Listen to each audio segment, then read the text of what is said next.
Dans de nombreuses zones de Syrie, la situation est devenue stable. La milice terroriste EI et d'autres groupes terroristes extrémistes sont en grande partie vaincus. Justement, maintenant que la paix si longtemps attendue en Syrie a refait son apparition, plusieurs nouveaux fronts se forment et la spirale de la violence tourne presque plus vite encore. Est-ce une coïncidence ou est-ce que la paix en Syrie est empêchée volontairement et par qui ? C'est en posant cette question que dans cette émission, nous observons l'invasion des forces terrestres turques à Afrin, dans une province de Syrie du Nord. Avec la prétendue opération Rameau d'Olivier, qui dure depuis le 28 janvier 2018, la Turquie combat la milice kurde YPG.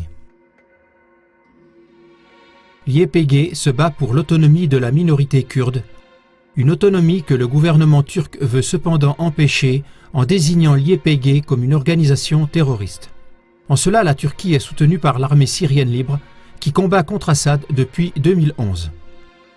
Par contre, Assad soutient les Kurdes en leur reconnaissant le droit à un État kurde autonome. De l'autre côté, au grand mécontentement du gouvernement turc, l'YPG kurde représente en Syrie un des plus importants alliés du commandement américain, et cela dans le prétendu combat contre l'EI.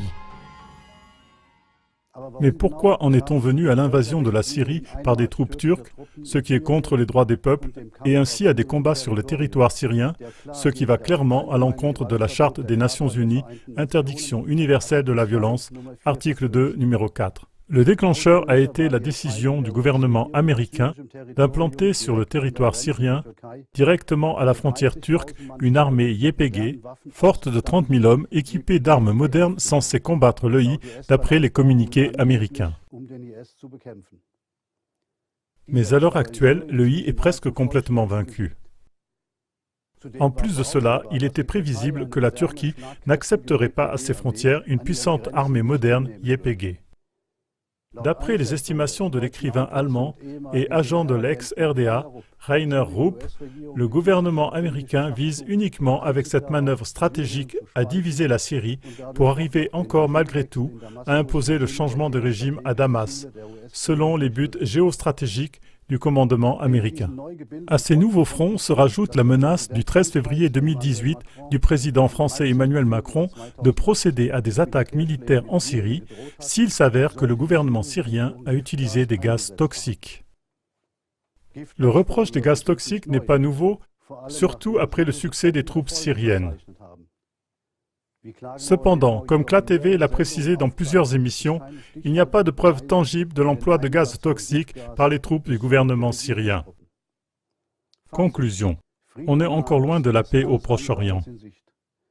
Une fois de plus, les déclarations du stratège américain George Friedman sont confirmées. Les USA ont peu d'intérêt pour la paix, et ils atteignent leur but tant que le monde islamique reste déchiré et agité.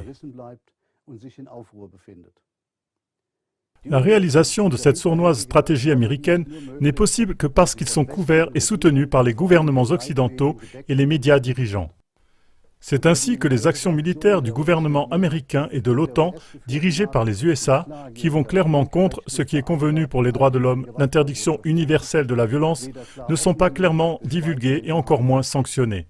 Par contre, les idées négatives qu'on a sur la Syrie, la Russie et l'Iran sont continuellement attisées sans preuve.